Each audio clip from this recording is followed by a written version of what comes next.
Caitlin Clark didn't whisper her message to the basketball world. She dropped it like a warning shot wrapped in optimism and defiance. But guess what? When she said 2026, let's get it, she wasn't just talking about a comeback, she was talking about control.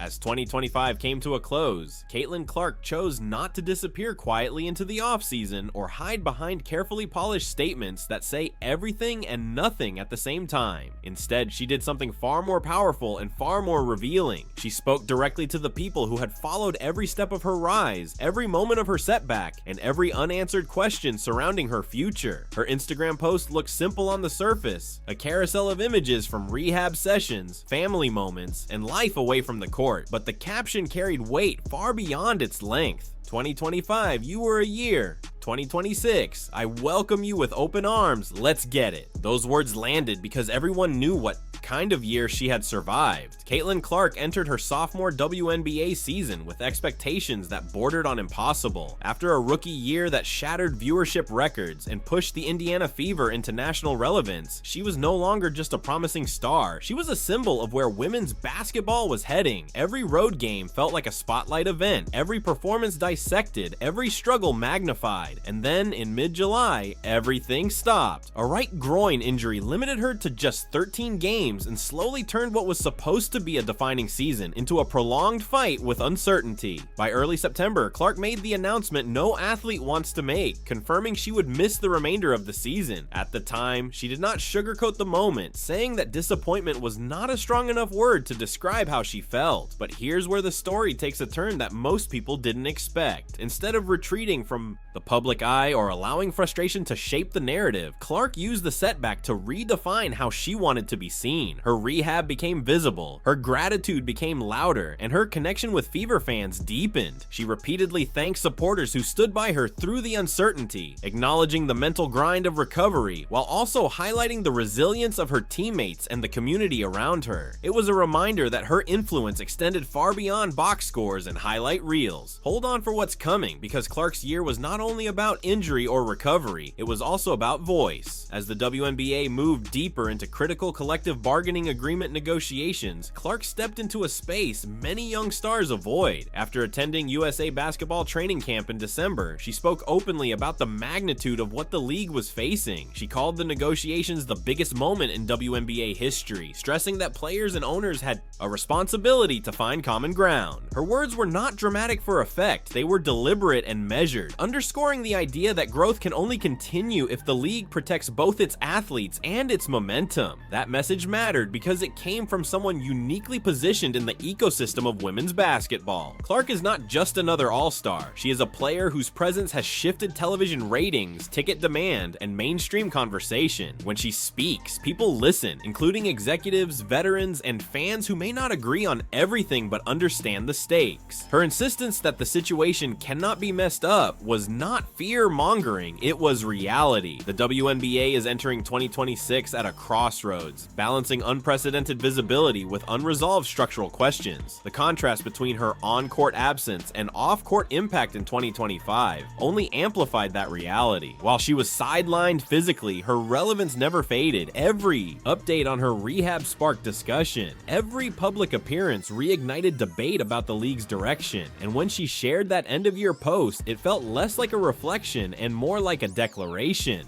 2026 was not framed as a return to form, it was framed as a new chapter. Veteran voices around the league took notice. Candace Parker, one of the most respected figures in WNBA history, publicly praised Clark's decision to prioritize long-term health over rushing back. Parker spoke about the wisdom of listening to one's body and understanding the bigger picture, a sentiment that resonated deeply given how often young stars are pressured to sacrifice longevity for immediate results. That endorsement mattered because it signaled something important. Clark was not isolated within the league, she was being recognized as part of a generation redefining professional standards. But guess what? Not everyone views Clark's influence through the same lens. Her rise has consistently sparked uncomfortable conversations about attention, equity, and change. Some celebrate her as a catalyst who has brought new fans and new money into the sport. Others quietly question whether the spotlight has moved too quickly or too narrowly. That tension has followed her from college into the pros, and 2025 did nothing to quiet it. If anything, her injury amplified it. The league felt different without her on the floor, and that absence revealed just how central she had become. Her Instagram message did not address critics directly, but it did not need to. The tone was calm, confident, and forward-looking. There was no bitterness, no defensiveness, just an open invitation to what comes next. That approach mirrors how Clark has handled much of her public life. She acknowledges adversity without letting it define her, and she reframes setbacks as preparation rather than punishment. Behind the scenes, speculation continues to swirl about what 2026 could look like for both Clark and the WNBA. Will the Fever retool more aggressively around her now that she has had time to reset physically? Will the league's labor negotiations conclude in a way that matches its growth curve, or will tension overshadow progress? Clark's comments suggest she understands how fragile momentum can be, and how easily missteps could stall everything the league has built. What makes her voice especially powerful is that it bridges multiple worlds. NBA stars have praised her openly. Younger fans see her as an entry point into women's basketball. Veterans recognize the pressure she carries, and executives understand the business implications of her presence. Few athletes, regardless of gender, operate at that intersection so early in their careers. Her 2025 reflection also revealed something more personal. The images she shared were not curated highlights. They showed rehab rooms, quiet moments, and life beyond the noise. It was a subtle reminder that behind the